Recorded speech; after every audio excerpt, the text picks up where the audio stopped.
99 years. And for me, this left me wondering, and this is exactly where I want to bring in my colleagues, Robert and Priscilla. Before I do that, let me first say good morning. Good morning, Robert. Good morning, Felix. How are you? Of course, good morning, Priscilla, and good morning, everyone watching us this morning. Priscilla.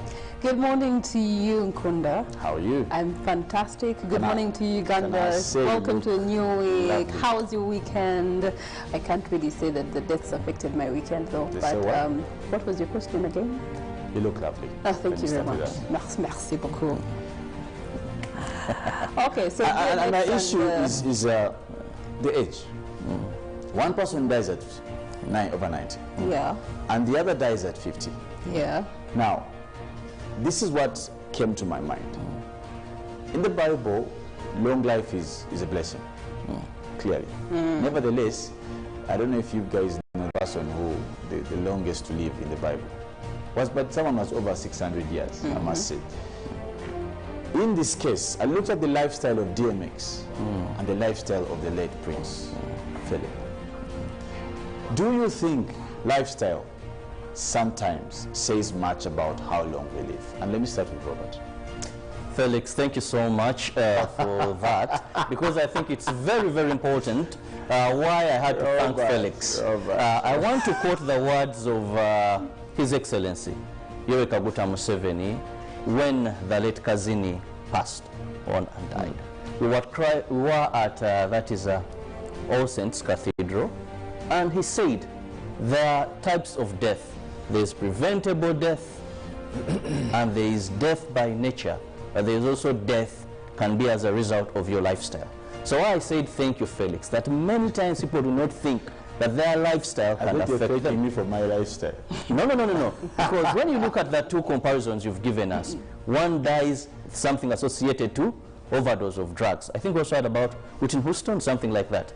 And the other lives to 99 years. He's been a bit in and out of hospital, but because of lifestyle, he's been able to reach that way. So lifestyle can lead you to preventable death. I can give you another example before I bring in Priscilla here about the same question. Do you remember at the prayer, the Requiem Mass of the late Moses Sechibogo, aka Radio?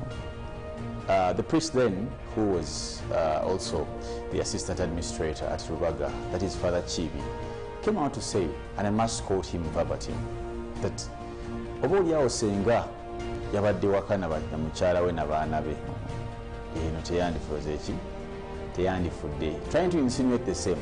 And he continued to say sometimes our lifestyle puts us in harm's way. Priscilla. Well, there's two angles to it. First of all, the Lord takes, the Lord gives. So that when we cannot take it away, it's not in our control.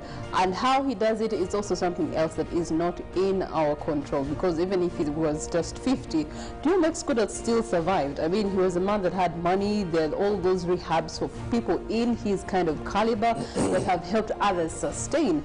And also, given the fact that he had care around him. So it was really a matter of, yes, to answer your question, lifestyle does contribute sometimes to how easily we can pass away just like that when the gong knocks. Because when you follow closely the lifestyle of the royal family, how they feed and how they live and what exactly they do, it's intentionally geared to ensure that they have longevity for their legacies and their generations, which is not the case for especially celebrated people or celebrities, if we can call them that. They usually tend to actually misuse their status to adapt bad lifestyles, but later on actually have to come back and pay for the sins that they have committed through the adaptation of those lifestyles. So for DMX, obviously, with engagement with drugs and various substance abusers, you didn't expect him to really stretch that far. Which is lifestyle. Which is, again, goes back to lifestyle. The choices we make, basically, at the end of the day, do affect when the moment comes, when you are hit with a funny disease or something like that. How easily does your body give up or actually help you to overcome? Well, for me, I refer to that as preventable death. That is what I call it, that there are situations you put yourself into, and of course you're getting closer to death. Yet if you prevent these situations, maybe you could live longer. So that is preventable death. And what Robert is saying, I do definitely subscribe to the same school of thought, because look here, there's so many things we do knowing the repercussions, but we choose to do them anyway. And for us, probably from their perspective of parenthood, that would be negligent. For example, have you come across people, colleagues or peers, who have been like restrained by their parents from childhood up to about when probably they are going to start their lives and what? If I may ask, Robert, when was the first time you had to go and do things by your own, like decide, stay alone? At what age were you when you moved out of home? I was 25 when I moved out of home. Yes. I wanted so much to move out of home, but I just couldn't because of my parents, to be honest with you. Why was it a big deal for you not to move out? Well, most of my mother thought that, you know, when you move out there, you're a young man, the friends, all this, you know, the group influence, and coming from a Christian background, they thought maybe it's more safer when I'm home. Actually, my mother had a proposal that you leave home when you're going to get married. But before that, keep along, we still need you there. There is no reason for you to rush. Go work, come back. Go work. Things is, yeah. Can I tell you when I left home immediately after my S6 exams. I was asked to go and work. Yeah.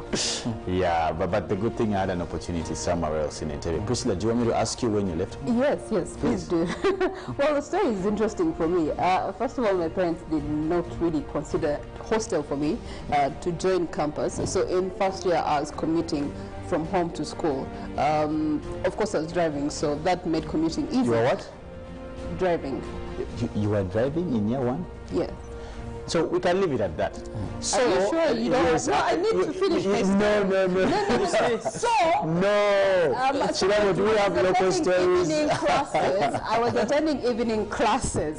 And so, you know, after evening classes, you want to hang out with your friends, do some coursework here and there, go visit them at their hostels, plus also the jump from Moobs to home. And Entebbe Road, really, it used to take like 3 hours. So why sit in the jump for 3 hours when I can actually hang out with my friends for those 3 hours? Then I go home after. Yeah, then one day in second semester, I think, yeah, my dad told me, yeah, madam, pack your bags and bounce. Yeah, so he bounced me to my house, to our house, okay, yeah. Then it became my house since then. So yeah, first year is when I left home, the pad. Wow. So I'll say this lastly, Priscilla and Robert, before we get into our local stories. I think it's important for all parents there to keep your children in your possession. And when I say possession, I mean just like a cup, a key, in your possession. In your possession. The world is a good teacher, but you should be the best teacher for your child. I've seen the repercussions of, no, and I'm like, seriously, Priscilla. Yeah. Like the kids who have, in Uganda who will say, which is okay to disagree, because even God does not keep you, you know, hand tight and glued to his palm. No, he allows you to, until you know the truth and sets you free, it brings you back to where Uganda, we have a saying, in accordance. I've ever seen a family where some daughter thought she would act the way she wanted. Then father said, lie down. And they said, you're still my daughter. So it's very important for children, like Felix said, to keep, for the parents to keep grip as long as they're as long as they're dependent. As long as you still depend on your parents. Let me tell you, you still, even Felix right now, you still depend on your family. And are you not independent right now? But you still have dependency. You can never emotional dependency is different from family. Emotional and financial. We live with these people. We may separate in terms of houses and direction of staying, but we actually belong with these people. We are one with these people. When you get crisis, who do you call? Shirago, don't you call your sister? You're ever talking about your sister? You're ever talking about your mother? When you're in crisis, you still depend on family. So, but that does not that doesn't mean that the family still has grip on you. You see, when you grow is when you actually step out and experience the world, and then everything that you are instilled in charity beginning at home, you realize that, oh wait, the things that I was learning at home or that I was thinking were not cool at home have actually become important and regardable as I'm away from home. Best story is the story in the Bible of the prodigal son. I mean, he belonged to a pompous family, the parents were rich, and he decided, you know what, Daddy, give me my own, and I bounce and go. He goes and ends up actually falling so far to the end of living Just with squandered pigs, everything. eating with pigs. And then he realized, oh, actually, home was not so bad, Priscilla, and that these things were actually for my good. So he comes back home. Good I enough. believe- the parent welcomes I him believe that home. is very but good. If he had but not I just want gotten us that to take you lesson, back. he wouldn't Felix have learned. said something very important. I always refer to these sayings that also Felix sometimes loves to refer to. We say, "Gunjuro mwane nseleme mugunjura." The prodigal son So story. meaning, at the end of it the said, day, I know the better to world see. has no mercy. Well, as a parent, if you keep in touch, if you keep your grips to this child, first you've lived the life they have lived. It could be under a different century or decade, but at least there are certain things that are consistent, that are constant. So you can rightly advise, and of course this will take you better. But when you're like, my child has grown, let me leave him to go and explore the world. Let him discover. Sometimes this discovery journey is very costly. And yet it can here even you are in trouble. Here I am. sometimes Let's of your discover. child. We have discovered. Felix has also discovered because they allowed him to. They let him. Well, anyway. Even an eagle throws the egret out, and then it plans how to fly. He throws the what? The egret out. The what? The eagle throws Okay, the egret yeah, out. throws that out. And for some of you our viewers who want to be a part of this conversation, again, you may take on our social media platforms on Facebook and Twitter. And of course, you can catch us on YouTube. We're streaming live there. But now we'll go into our local stories as we research about the eaglet. Yeah. So we also let our viewer fly into our local stories, beginning with, of course, the milestone, the historical moment that we witnessed yesterday, where Uganda, Tanzania, and the two oil companies signed agreements that are going to see oil exploration in Uganda. That is Uganda, Tanzania, and joint venture partners signed 3 key oil and gas upstream and mainstream agreements at State House in Entebbe. That was yesterday. These are the Tariff and Transportation Agreement, Host Government Agreement for the Republic of Uganda, and the Shareholding Agreement for East African Crude Oil Pipeline Company. With the signing of these agreements, the joint venture companies Total and Senok can now award the main engineering, procurement, and construction contracts. The signing of the 3 vital agreements by President Yoweri Museveni, President Suluhu Hassan of Tanzania, Patrick Poyen, the Chief Executive Officer of Total Exploration and Production, and Ches Zohobio, the President of China Offshore Oil Corporation, CNOOC, is a major and historic milestone in Uganda's oil and gas industry. It is this important undertaking that influenced President Samia Suluhu Hassan of Tanzania to make her maiden foreign trip to Uganda as President of the United Republic of Tanzania. President Suluhu underscored the importance of a pipeline project in serving the region not only in the short term, but also in the medium term and long term. President Museveni saluted the government of Tanzania for the tax concession it made to keep the tariff paid by the owners of the oil to be limited to 12.77 per barrel of oil. The joint venture partnership, Total and Senok, promised to expedite the oil and gas pipeline project and set a time frame for early 2025 for the completion of the pipeline from Hoima district in Uganda to the port of Tanga in Tanzania. The East African crude oil project is expected to cost over $3.5 billion.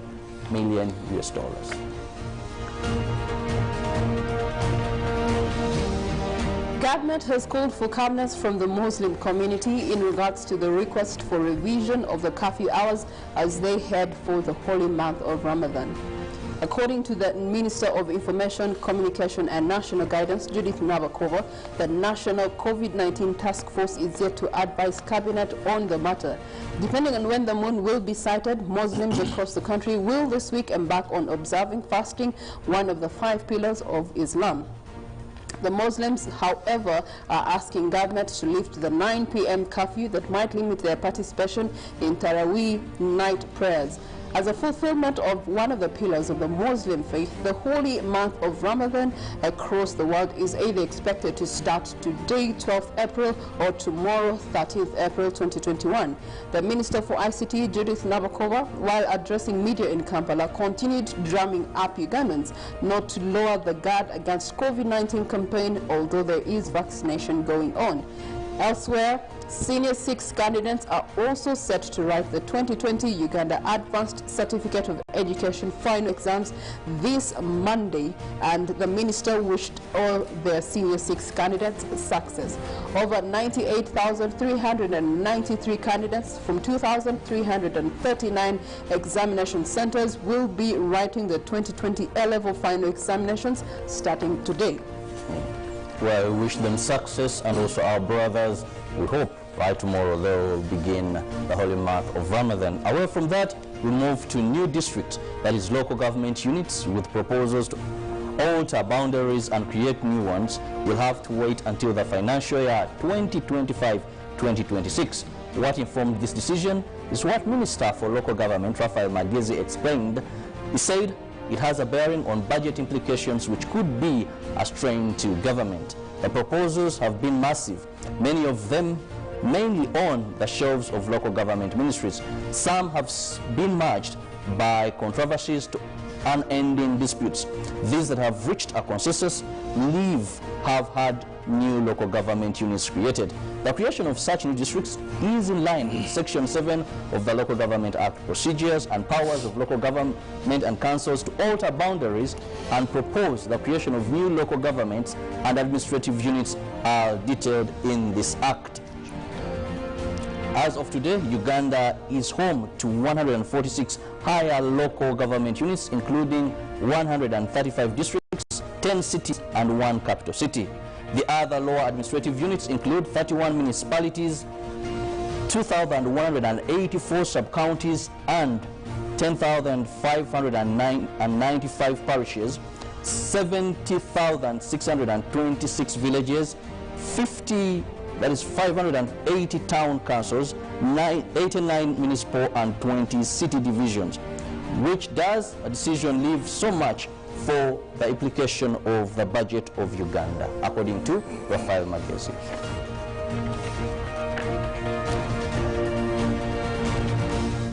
The government has lauded the efforts of the private sector in the advancement of maternal health care to the most vulnerable in Uganda. This followed Plascon Uganda's commitment to the Ministry of Health to support expectant mothers in 5 health centers with 50 million shillings worth of maternity kits.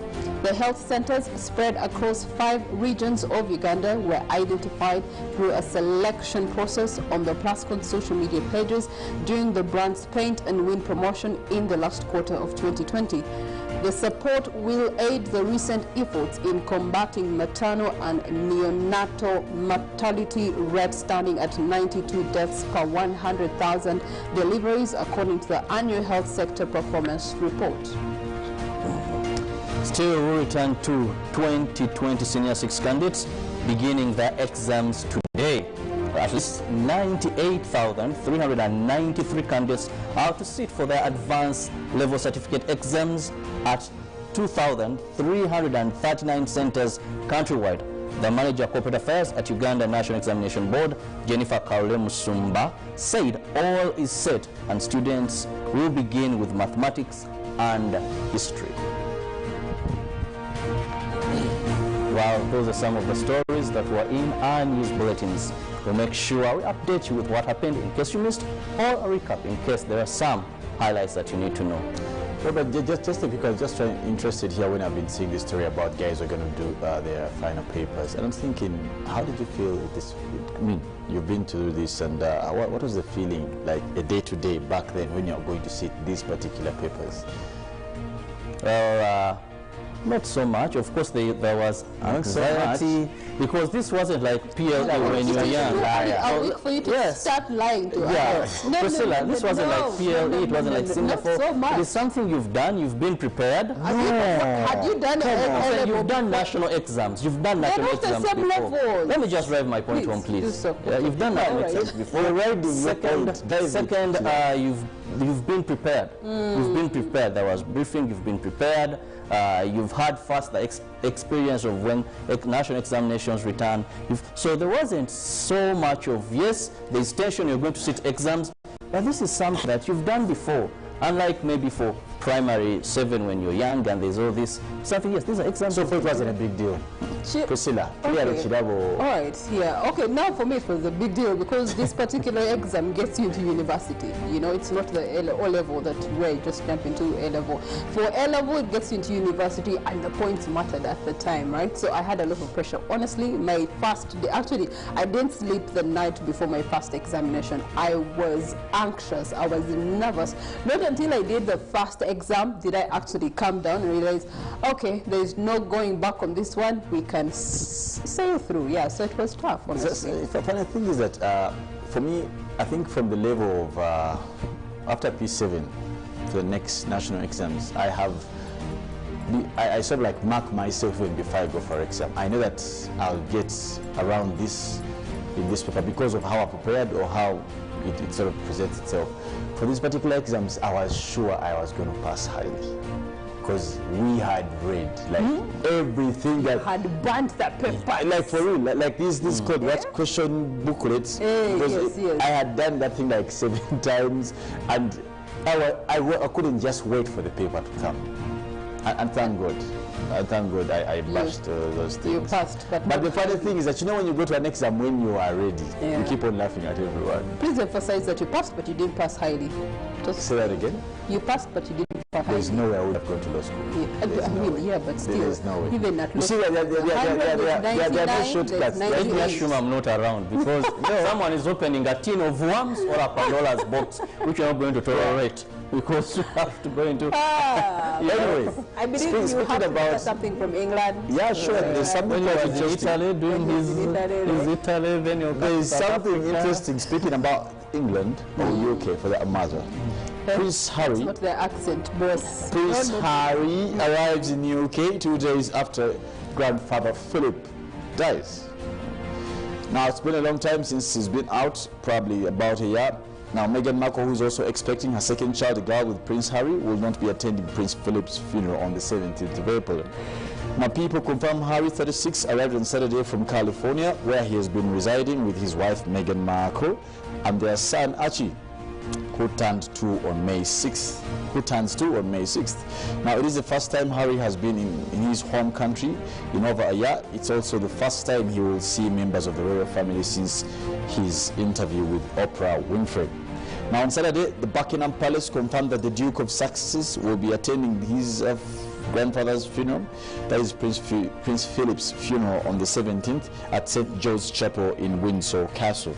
Meanwhile, the Duchess of Sussex has also been advised by her physicians not to travel, a royal spokesperson came to say. Now, Philip's funeral is set to take place next day, and his coffin will be processed through Windsor Castle. A royal official confirmed that the funeral will be broadcast at about 3 p.m. live UK time there and live on various media platforms.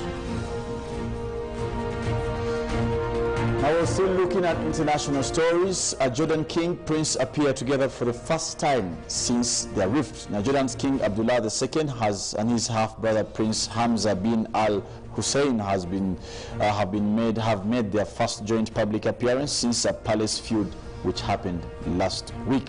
On Sunday, members of the Jordan royal family marked the century of the establishment of the Emirates of Transjordan and a British protectorate that preceded the kingdom. The two royal palace released a photo with Abdullah II, Prince Hamza, Crown Prince, and also Hussein bin Abdullah and other dignitaries at the grave of King Talal Aman, Jordan's capital there. Now, at least 18 other people were detained in connection with the plot, and Abdullah said on Wednesday that Hamza, who has signed a letter pledging his loyalty to the king following mediation by uncles, is also safe in his palace under good care.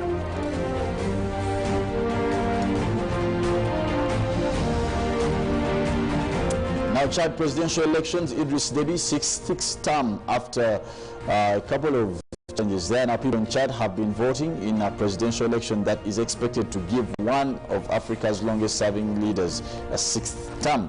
President Idris Deby, who seized power in military coup, that is in 1990, has been accused of stifling, dissenting, and, of course, leading up to the vote. Now, most prominent opposition leader withdrew from the race, alleging attacks by the security forces, and they also urged supporters to boycott this particular election.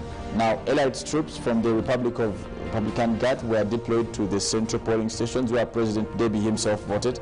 AFP news agency came out to also confirm the same. Now, President Deby was first to cast his ballot at the central polling station, and he came to say, "I am calling on all Chadians to come out and vote for the candidates of their choices who will have to tackle the major challenges facing our country over the next 6 years," he said to journalists after he voted.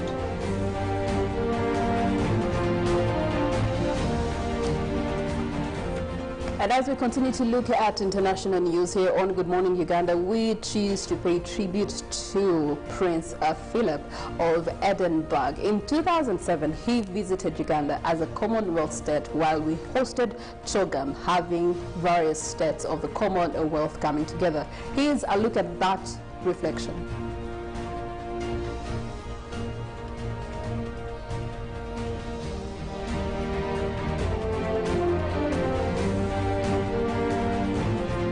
Well, Priscilla, when you talk about the Duke of Edinburgh, one thing that I want to remember about this man, he's understood his position. All his entire battle, there was that man ego that he was dealing with, because his dream was always to be in the Navy and go up to the highest rankings in the Navy. And actually, when he got married at that time of his first year in marriage, he was supposed to be appointed to one of those good leadership positions he had always dreamed of in the Navy. Now, to put that down to do royal duties was a hard decision for him. It came at a cost. Came at a cost, but he's always been the backbone of Queen Elizabeth, moved together, concentrated so much on charity. He loved so much the environment, and he set up a lot of forums that aim at conserving the environment. He was also so much passionate about helping young people identify their talents. We also set up another like mentoring group as well. But for me, I just want to commend him. Many a times, it's not very easy for men to sail through with a very successful woman or a lady that has achieved so much. For example, the Queen of England. Why not, Robert? Being by the side, this male ego at a time is something that sees many of these marriages fail. Yeah. That's why even when a woman becomes so successful, mostly in Africa, their marriages begin to stagger. It may not be the fault of the lady most of the times, but the men accept reality that yes, she's some step ahead. All I have to do is not to pull her down, but to stand by her side and be the best man that can get her to that level. This he has perfected. At the time of his death, there is a series that has been running. It's been called The Crown. Felix, have you had a chance to watch The Crown? The trailer. You watched the trailer? Yeah. Okay, so in The Crown, they pretty much bring to us, the public, closer to the private life of the royals. And one of the things that he indeed struggled with was, the whole ego of, I'm a man. First of all, he questioned as to why he can't become king because she's queen. And then, good enough, they have a system that trains them and allows them to grow into the positions that they have earned, especially those that get married into the royal family, to avoid or to help them better understand the service that they're getting themselves into. But one of the things that later on, when his children are grown and they start to get married, it helps him realize that their duty is not to their mother, their duty is to the crown, which is the overseeing of England and the different subscriptions countries. So that helps helped him to understand that, wait, my service is not to the woman, my service is to the crown. However, it is my wife that is wearing the crown, so I will serve the crown. And when his sons also started getting married, he helped them make those decisions in accordance to that. Well, clearly, we will so much to be remembered about Prince Philip.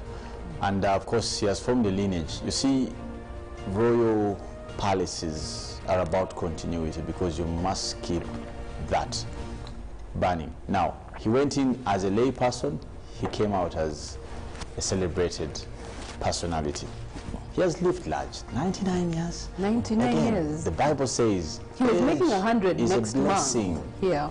Age is a blessing. He's been sick for about 2 years, badly sick. And I remember, if you remember Morgan Pierce, one reason why he was criticizing the Duke of Sussex is that how do you go to a TV and have this kind of interview knowing that your grandfather is lying in hospital? Where do you respect and all these things? And no wonder Pierce, because of that attack, also had to leave. Good morning, Britain, I must say. Speaking of which, there's a picture that was put before of Prince Harry. The dude hasn't shaved since that interview. Like, he looks so ravish and so unkept, as the British would call it. And then he comes home with that unkeptness. I hope you know the woman to whom you're sending these comments to. Maybe because you're in Africa and you're so, I just wish if she could just get those, then you understand what a Meghan is in terms of verbal artillery and knowing how to take battles through. But for us here, we continue urging viewers or Ugandans that, well, we are in a rainy season, and sometimes you need to ensure you boost your white blood cells to be able to fight a couple of diseases. And you can only do this by taking Hallelujah Ginger Tea and Hallelujah Turmeric, who will boost so much, these products will boost so much your immune system because they have what it takes. There is potable water, fresh ginger, sucrose, nettle powder, rosemary, and there are acidity regulators. We are coming from the weekend. For those that take the opaque bottle, yes, turmeric drink also helps you fight hangover. On our social media handles on the 12th day of April, please continue to follow us on Twitter at UBCTV Uganda. The hashtag is UBCGMU on Facebook. We are streaming live and you can walk the hours with us until 9 a.m. on UBC TV, equally on YouTube, which is UBC Television Uganda. Well, of course, now we'll take a break, have a song for the day. But when we come back, me, Priscilla, and Robert will be looking at something quite interesting, probably that also concerns taxes. You say it, taxes. All of you. These new taxes just await are going to be brought to hear someone cut in your country if you run away from taxes. So we'll take a break and when we come back, but enjoy our song for the day. What is your contribution to your country? After we argue. Yes.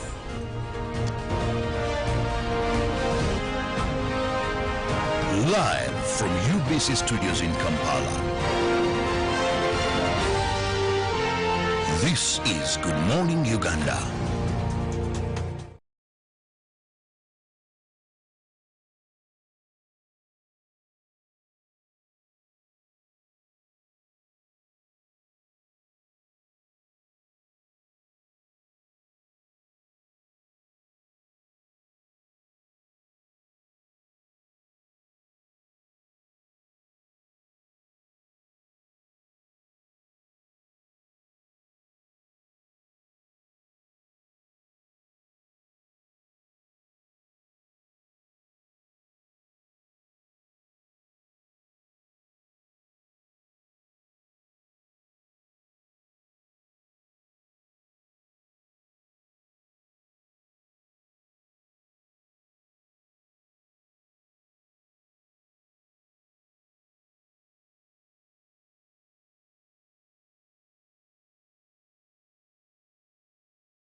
that particular song. Priscilla, is Rihanna one of your... No. Let's not even go there. Well, whatever the question was, it's a no. No. Yeah, she's not my friend. She's not. I don't follow her on social media. Yeah, no. What nags you about her? Because she's a female artist. And that just changed a couple of minutes ago. Because she's a female artist, I'm supposed to. But you saw touched everything. Yes, this time I'm shocked that. Yeah, this time it's not green everywhere. Okay, Felix, Rihanna all the time shining. If you study Rihanna's story, she's an old Caribbean girl who's really struggled. But most recent, on what she's been doing on social media, I wouldn't say it's one of the people I celebrate. I just actually share my school of thought with Priscilla. There's nothing to excite me about Rihanna. I don't think so. Yes, now I see the moral aspect of it pushing in. My colleagues also using that. But that is it for us. We just hope that you shine like a diamond. Well, talking about shining, every nation develops because the people of that country are paying taxes, and these taxes are put to proper use. Sometimes, even in the Bible times, no one wants to pay taxes. It is a fact. But of course, it is a responsibility that any responsible citizen should do.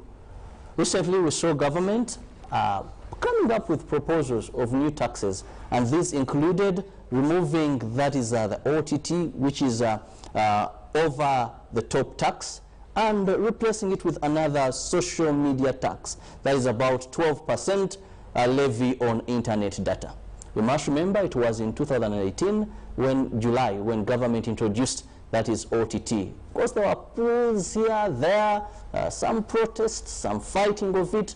But this time around, Minister Matia Kasaija comes up with 7 other forms where government will generate a couple of taxes to see Ugandans contribute to government and, of course, development. OTT has not performed as expected, and actually, according to URA, they have collected less than what they expected. They had assumed that maybe they would collect about 284 billion. That is from OTT. Unfortunately, that would be about 77.8 million US dollars, but they were able to collect 13.5 million US dollars, meaning this has not sailed through as expected. Let me begin on a lighter note. Priscilla, do you pay OTT or you use the other bypass? So let's start from the genesis. 2018, when this tax comes in, there was a lot of turmoil, especially for most of us whose work depended on the internet. General Ugandan was not happy with this OTT, and then came the rise of the VPNs, download different VPNs, and you continue to enjoy social media because it was mostly on social media, Twitter, Facebook, majorly the ones that were levied on the OTT. And thereafter, I used VPN at the time. Then one time it comes out in a church service that I was attending. Our pastor brings it up in the sermon, obedience to the laws of the land if you're going to bear fruit and be successful. And he, pitches in the OTT and says that how many of you here are paying OTT? As Christians, you should be leading by example. You should be paying taxes. The Bible says, give to Caesar what belongs to Caesar, give to God. Let me tell you, the pastor, really preached OTT, and I ended up switching, and now I've been paying OTT. And interesting to note, by the way, when you pay OTT, it's faster than going the VPN way. The VPN drains your battery, but also it takes more data. So you just realize, anyway. So it's unfortunately, out of 20 million internet subscribers in Uganda, according to research, only 8 million have been paying OTT. That means that a number of Ugandans have been bypassing this using VPN. But Felix, looking at these proposals, they're aimed at ensuring that government gets more revenue, and they have to be passed before the closure of business of this parliament. So these are some of the things they're looking at as sources of domestic revenue in the coming budget. Yeah, clearly, and wholesomely. This was tabled on the 1st April, if I'm not mistaken. I stand to be corrected, but around that time. Since then, it hasn't been recepted, as a matter of fact. We have had deliberations constantly from one sector to another. You've heard what the business community is saying in terms of these exercise duty amendment proposals. Because the amendments touch they touch a bit of people who love the alcohol. There's a sector there. They touch a bit people who use internet. There's OTT. They touch people who import things for purchase and all that. They touch. It's a wide approach. And we just look at them? Yeah, sure. Okay, let's run our viewer through this. These include, that is the Exercise Duty Amendment Bill 2021, Fish Amendment Bill, and 2021 External Trade Amendment Bill, 2021 Income Tax Amendment Bill, 2021 Mining Amendment Bill, Stamp Duty Amendment Bill, Tax Appeals Tribunal Amendment Bill, Other Tax Procedures Code Amendment Bill, Tobacco Control Amendment Bill. This I would support. Traffic and Road Safety Amendment Bill. This also has raised a lot of concern there. And Value Added Amendment Bill 2021. So these are some of the amendments. Yeah, and Robert, something as again, I've been privileged to have studied a bit of and done a bit of scholarly at a lower level about taxation. But something important, the starting point should be that every civil state must or should depend on subscription of the citizens. That's the beginning. And how? It's definitely through taxation. But also remember, one of the major principles of taxation is that it must be taxed off something in place. If you go into the literal approach, taxations must be from incomes. Literal approach. Now, and these are the arguments have been had. For example, when you come to OTT, we must first of all assess the kind of cluster of people we tax in terms of internet. If people are having incomes or internet is being used as a service or work or what, there's right to tax. Now, and this is the argument that you have a general approach, yet it shouldn't be that way. You get it? People who are earning, because taxation, where the word taxation is, there must be the word income. Somewhere. You must make sure you find somewhere.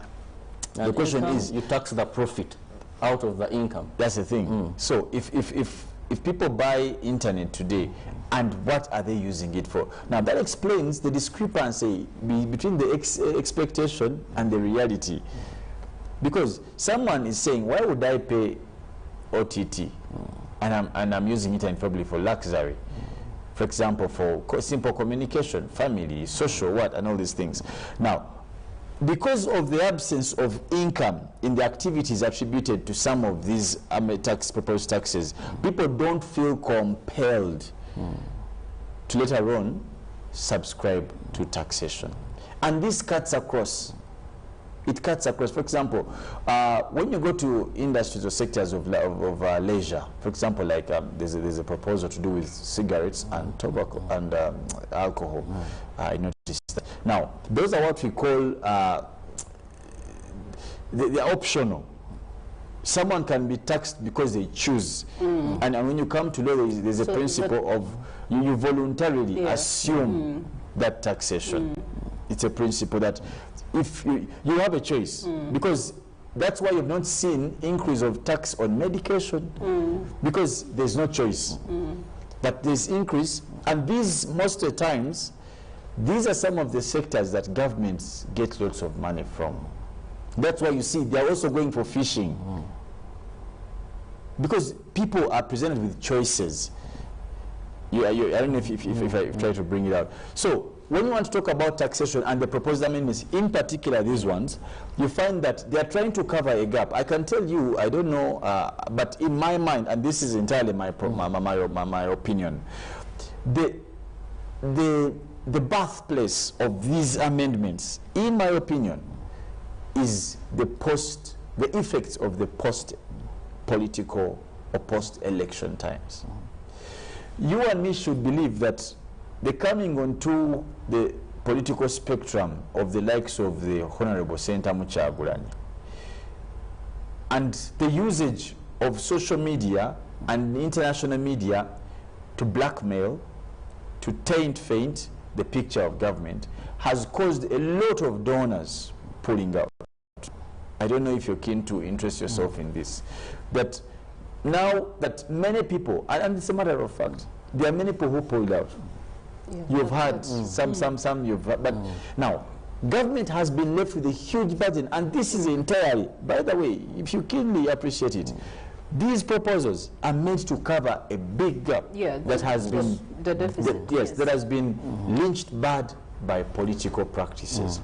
And I can tell you, it may just be getting started. Because also the other parties are not yet putting down their guards.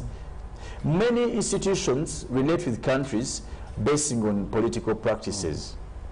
For example, there have been accusations in terms of human rights abuse. And there are many funds we have lost in terms of that. We have had a lot of feud between gay homosexuals, and that again has cost. We have had presentations of some politicians out there that the money you give is used, all these things. Now, there are so many donations that have been. So government has to find ways to fill these gaps. And I can tell you more amendment proposals are still coming. Now, for me, the billion-dollar question is taxation one of the instruments that can concretely assure nationals or citizens development? And that's the big question that we want to put to Kasaija and the team, and also government, or URA. Which is a conversation that came through when OTT was being brought in and therefore amended for taxation. It was still, people are still asking the same question of where is the evidence of the current taxes that Ugandans are paying? They are not enjoying the fullness of the services that they should be paying, or they should be getting out of the taxes that they give to government. Because this should be reflected. Exactly. That the more taxes we are paying, the more development. But to be more specific on this particular tax that is coming up, Priscilla, with OTT, it was more so on social media, you know, and that is when you have to pay the 200 mobile users. But this is data, that as long as you're going to use internet data, so you've been now arrested. There you had an opportunity of maybe bypassing, but this time as long as you're using data, already there's a 12%. What does this mean to our economy, much as we want tax? Yet we know today, our businesses, COVID brought in a new wave of doing business, that many people now, when movements were restricted, people resorted to marketing their things on internet.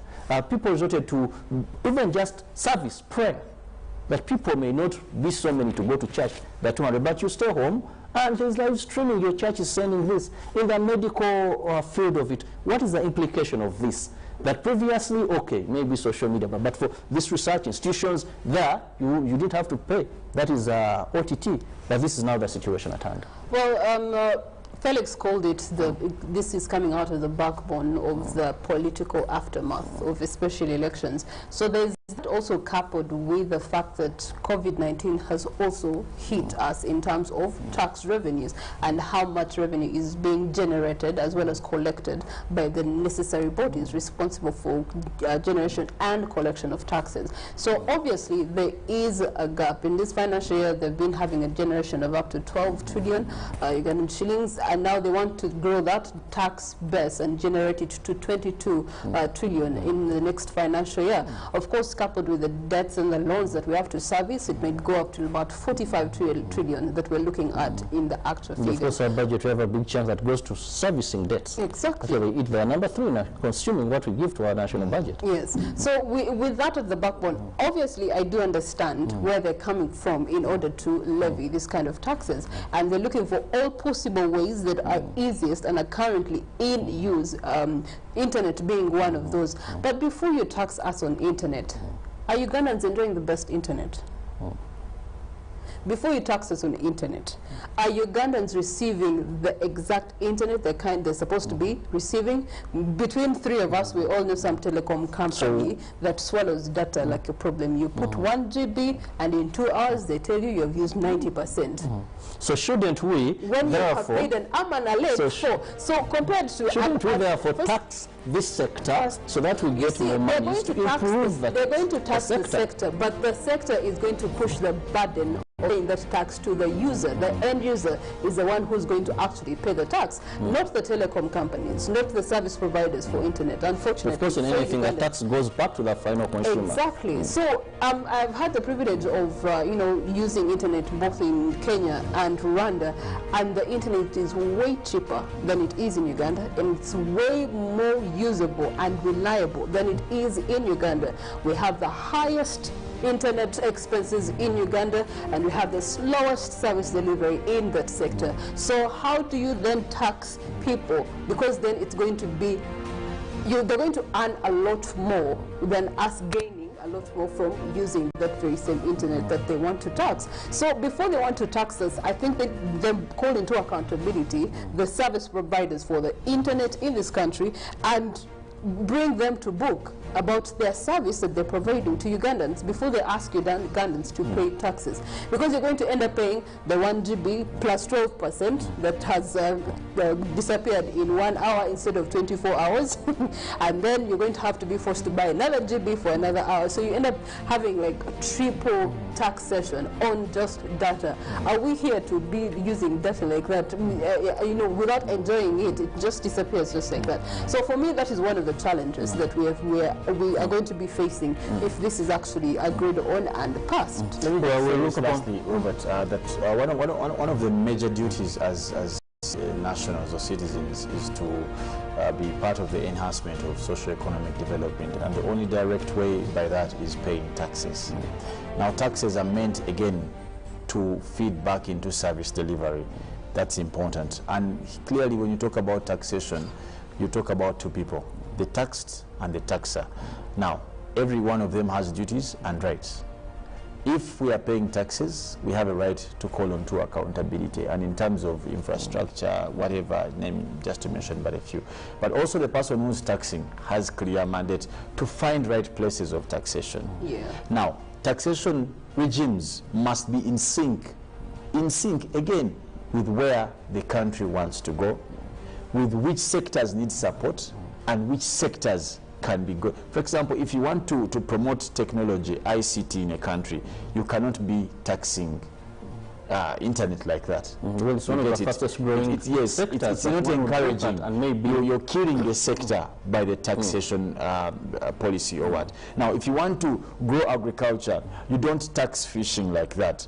So basically, I think for me, the taxation is definitely good. We pay a lot of taxes, indirectly, of course, in countries, third world countries, but taxes are everywhere. Even when you went to US, wherever you go. But even for me, in conclusion, I would like to make a request. What is the research being done that was done in order for them to come up with this 12% on data bundles if it is agreed upon? Where did it come from? What's the basis on it? And also the question of the cost of this levy, who it's going to burden, and while it's benefiting another. But so the cost of collection, how is it going to be for us? And then the other thing that I would want to know, how easy is it going to be in terms of collection, or even for the taxpayer to give? Because we have seen it in OTT, they were in terms of projecting. In terms of collection, this time they have tried to cover up the gaps. As long as you're using data, then automatically taxation will be done. But we still look. Parliament, actually, the committee is meeting a couple of stakeholders. They're getting views regarding these new amendments. We hope that finally either they will pass or stand with the voices of many people that are against this form of taxation. When we return, we will be looking at what is trending in the print media. Keep it with us on UBC TV.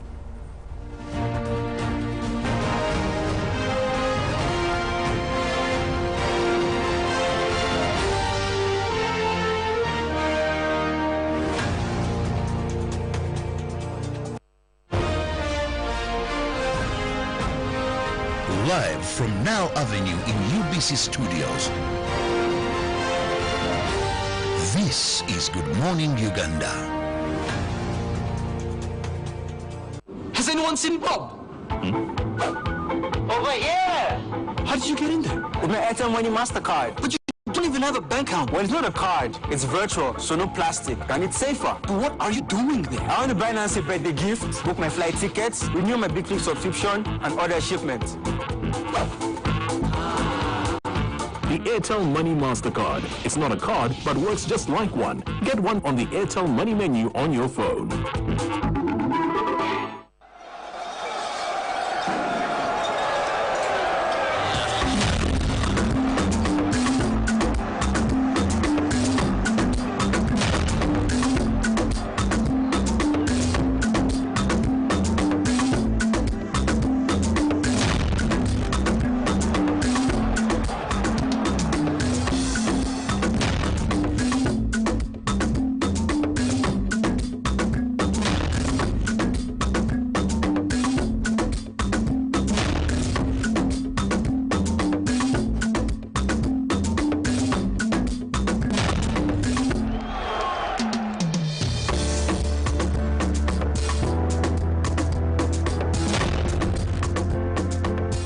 That's their way of stopping HIV.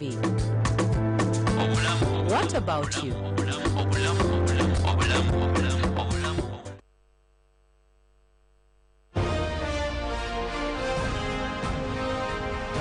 Live from UBC Studios in Kampala. This is Good Morning Uganda.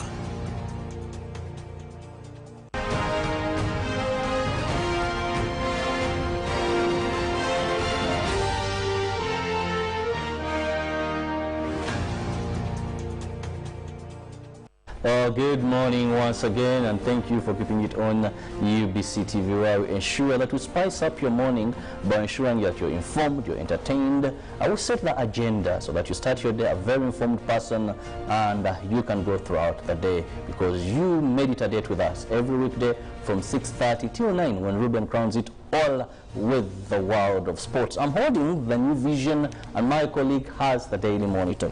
Well, dominating all dailies today is the first crude oil to flow in 2025. That is when the long-awaited for oil. But remember, yesterday we signed the agreements, and the New Vision brings you a picture of the two heads of states. That is Yoweri Kaguta Museveni and his counterpart Samia Suluhu Hassan of Tanzania. They are signing a joint communique on the implementation of the East African crude oil pipeline.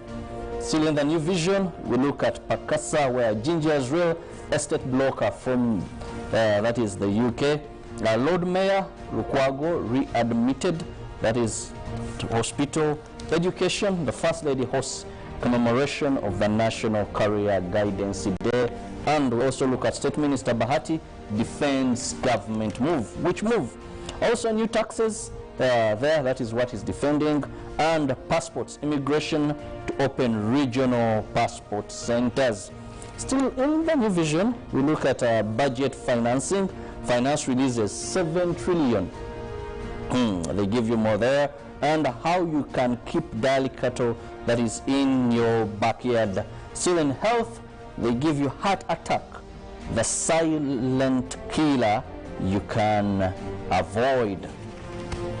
Well, of course, now in the Daily Monitor, Uganda farms to share at least 19 trillion in new oil deal.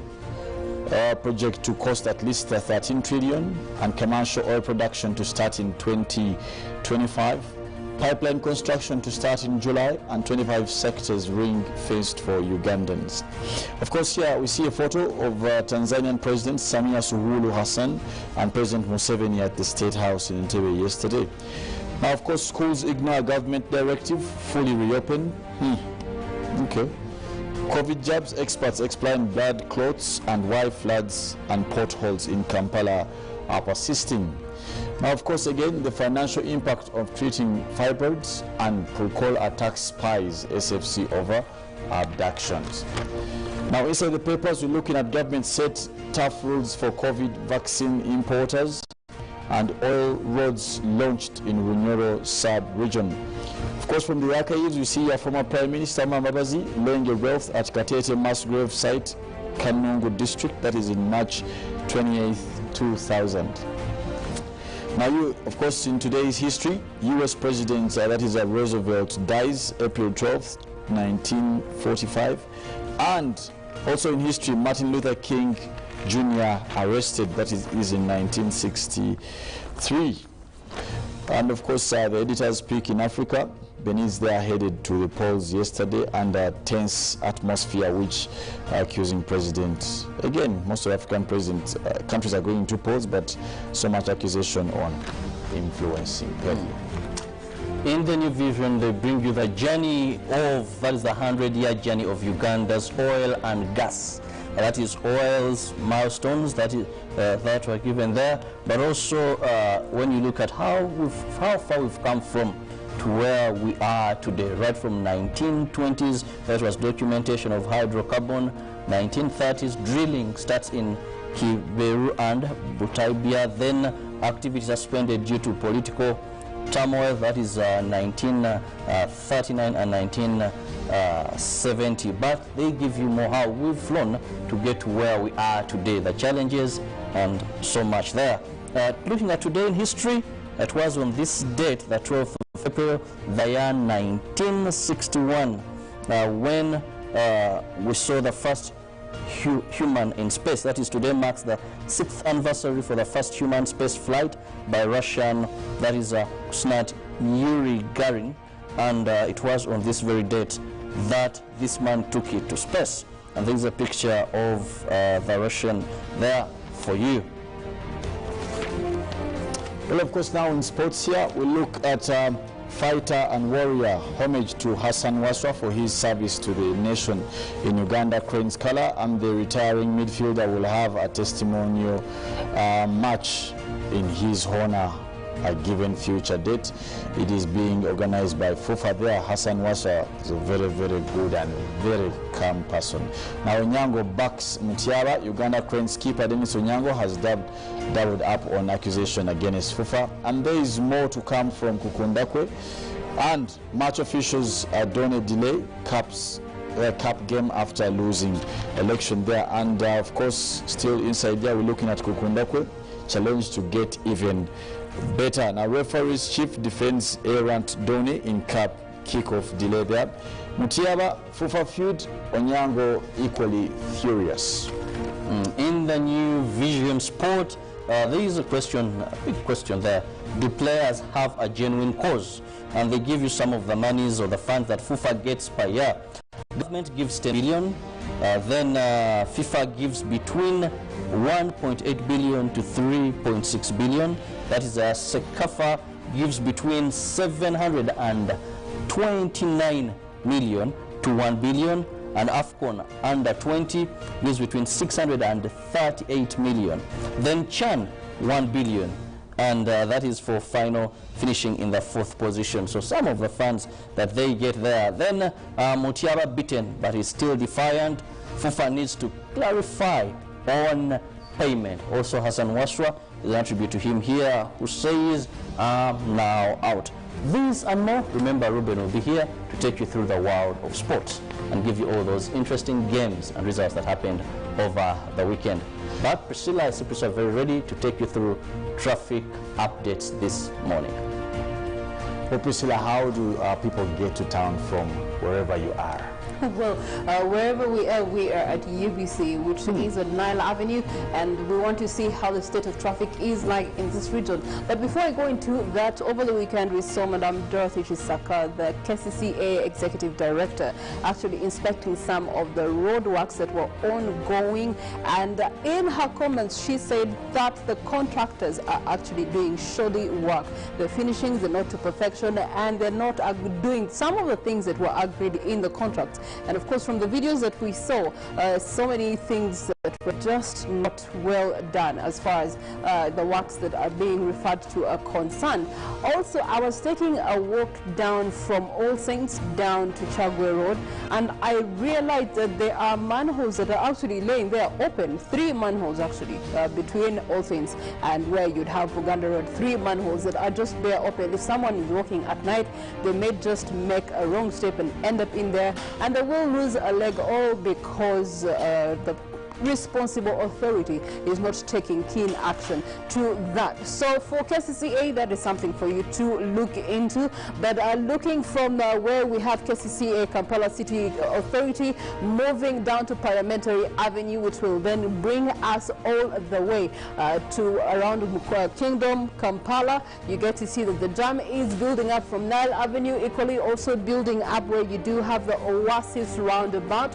You do have jam that is coming through from Yusuf Rude and congesting heavily around the Oasis roundabout. Away from the Oasis roundabout, you do have a red zone currently laid there, and that shows that cars are not exactly moving, possibly because of the traffic lights indicating red for the vehicles that want to move to either Mukwano or any other direction for that matter. So until the traffic lights allow them to move, then that's going to be a red and orange zone for now. Yet on the opposite side, you do have vehicles that are freely moving from Mukwano and heading to the Oasis roundabout, interacting with it, and either heading to Nile Avenue or Yusuf Rude Road. And those cars, as accordance to the traffic lights, they are in motion right now. Now, looking at the fact that today was meant to be the day that the Muslim brothers start their fasting, 12th April, but they're waiting for the fullness of the moon to be able to kickstart their fasting. We want to maneuver our way to the Chibuli Mosque this morning. Now, Chibuli Mosque, of course, to get yourself there from this part of Kampala, you will have to interact with the Mukwano roundabout, which brings in traffic from the 7th Street, brings in traffic from the 6th Street and other places through the industrial area. Do access Mukwano through those routes. Equally, people from Ginger Road are accessing it through the Ginger Road traffic lights. Now, of course, a reflection on the Airtel roundabout. There is jamming coming in from Wampewa Avenue, as you can see up there. You also do have standstill jam that is on the Ginger Highway. You also equally are gaining jam on the Bugolobi Old Port Vale Road. Is also having a jam build up into the red zone around the Airtel roundabout, which means that traffic could take you an arm and a leg of time to be able to get to your next destination. Be mindful of that, and you can use other alternative routes. Around that area, you can actually use the back route that is of Ginger Police Station route. You can go access Kakorolo, and then you're able to access the newly done Acacia Road. Then that way you can be able to end up in Nakasero, and then you end up on Kampala Road, and then any other part of Kampala this morning, away from this Airtel roundabout traffic jam. But still focusing on where we want to en route ourselves to on the Mukwano roundabout. There is a red zone of vehicles that are coming in either from Ginger Road, equally coming in from Yusuf Rude Road, and there is a jam build up here. There's also potholes that are building up here, and the fact that it also intersects with the railway line, it does always slow up jam. So if there's a lot of vehicles, it's going to be really slow motion jam. Interfacing with the roundabout, you get to see that there is still jam on that roundabout. Around Vivo Energy Center, we do have a zone that has turned red. Most recently passed through this road, and there were potholes on this particular route, which is not good for you. If you have a short car, you might want to be careful using the 6th Street. And then we also do have a red zone that has built up here, equally from Namuongo. You do have a red zone that has built up for vehicles that are heading away from Namuongo. Now, that is simply because equally around Total Uganda offices, there is a lot of potholes that are interfacing with the traffic or even influence the flow of traffic in this area. So around this particular area, it's actually one car at a time because of the nature of the potholes. One car has to maybe go sideways of the pothole, which may interfere with the lane of the coming traffic, hence the traffic that is being caused here right now. But the rest of it, of course, on Mukwano Road, you do have jam building up from Mukwano and Zambia and the likes. You also have jam building up towards Zambia and the likes. Now, Namuongo route this morning, traffic is coming in heavily, and it has a lot of jam there. Of course, in consideration of some of the schools that are around here, majorly Green Hill, parents use this access route to get into the heart of Kampala after dropping off their children. And as you know, other classes have also been allowed to go back to school. There's also candidates that have started Senior 6 today, so that would speak into the nature of the jam on Namuongo route. And that is surely also this sharp corner here, does bring in a lot of traffic. But looking into the general area of Chibuli, where you do have Chibuli Secondary School, you do have the Chibuli Mosque. Around the Chibuli Mosque, around Chibuli Hospital, you get to see that there's actually not so much jam in this particular area. On the main route, of course, of Bukwano Road, around the police training center, you will access the inward parts of Chibuli using the Press House Road, which brings you right into the area of Chibuli, getting yourself into the mosque. Or equally, there is that corner that is above the construction that is going on before you get to Mukwano Industries. That is Prince Badru Kakunguru Road, which will equally bring you to interact with Chibuli Mosque Hospital, or whatever it is the case, which also shows you that there's actually clear jam this morning. Other areas that are surrounding themselves with the Chibuli Mosque, you do have that, of course, the Kakungulu Road will bring you until Chibuli Total, and then that will end up bringing you back into what would be Kabalagala, or end up interacting with Mienga for that road. So Mbogo Road drops you into the areas of Kabalagala Trading Center, and as you look at the trading center this morning,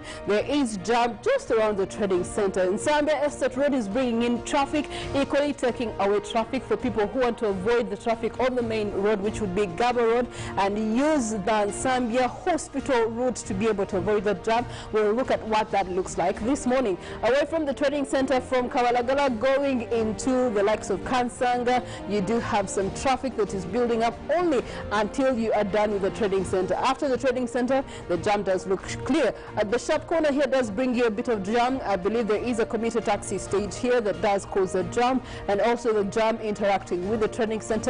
Quite understandable, but there is always a police officer, one or two, to command the traffic. And then around Ethiopia Village, of course, because this traffic is trying to connect to Mbogo Road, it will have to pause a little bit, and hence the orange line. Now we want to see what the back route then of Gaba Road looks like. So in Nsambya Estate Road, around Brack, where you would also be having other places such as the American Embassy, National Drug Authorities also has medical stores here. You get to see that there's a build up of jam at the back route of Gaba, which is Nsambya Estate Route, and people usually use this back route to be able to access either from Zambia, get into Machindia and the likes. Alternatively, they want to continue and just connect to Gaba Road straight onto the traffic lights at Zambia.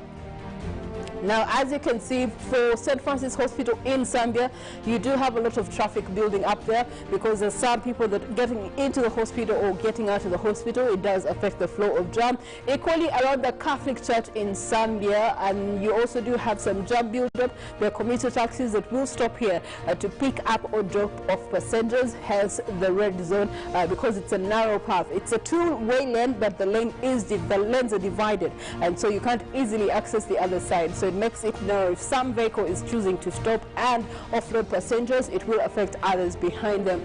Equally, you do have around American Embassy, there is jam building up. This road is currently under some sort of construction. It's not yet fully done with the constructions that they are doing there, so it does explain why you're having a little bit of traffic jam. Now, there is this back route that will lead you into Chibuye. If you have never known, Kevina Road will always lead you into Chibuye if you want to get into Chibuye without having to interact with Entebbe Road. Entebbe Road from Queensway, as of today, it has been reduced in size, so it can allow traffic for only about 1 car at a time before you get to the petrol station that is midway the route. So with that consideration, it's going to be having a lot of jam. So those of you that are using Entebbe Road to access Chibuye, Masaka Road, Salama, Machindia, you might want to consider Kevina Route would be a good alternative for you.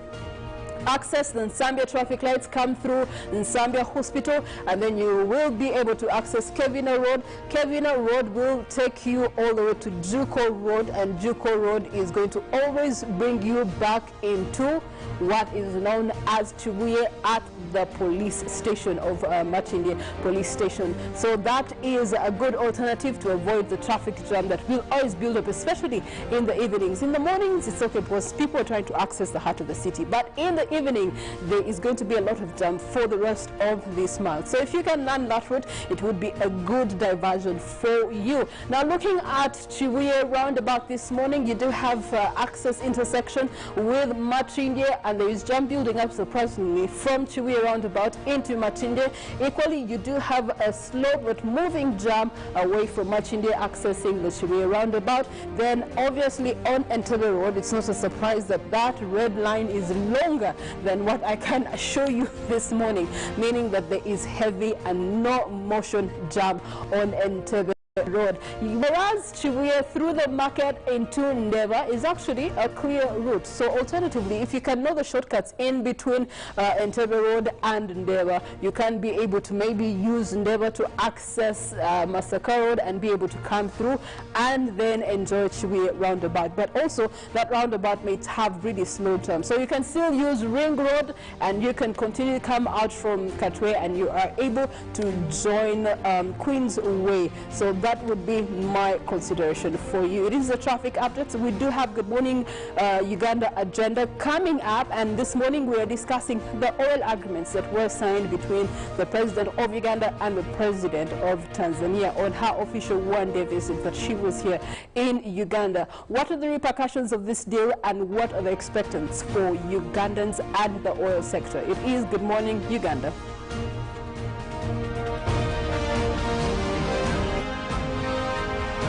Live from UBC Studios in Kampala. This is Good Morning Uganda.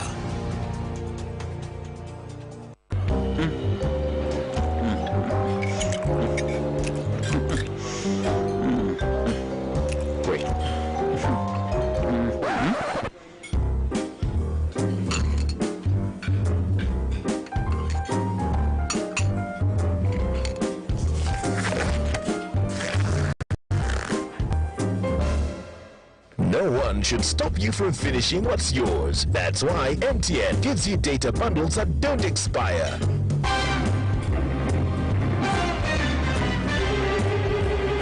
Load MTN Freedom bundles using My MTN app and enjoy the freedom to finish your data bundles. MTN.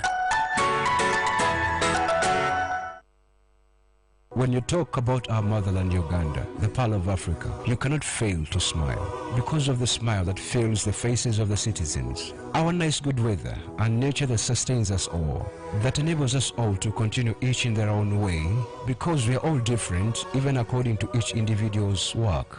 But what joins us to become one person is the sweetness from the flavored drink Alleluia Jingati drink and Alleluia Tamarind drink. The flavor that quenches your thirst while at the same time treating and healing your body because it is 100% natural. Enjoy the drink that has got the tamarind juice in it. Made by Alleluia Reflexology, Healthy Solutions and Nutritional Research Center Limited. Get yourself a bottle of Alleluia from all shops around. It's no secret that ICT makes learning easy.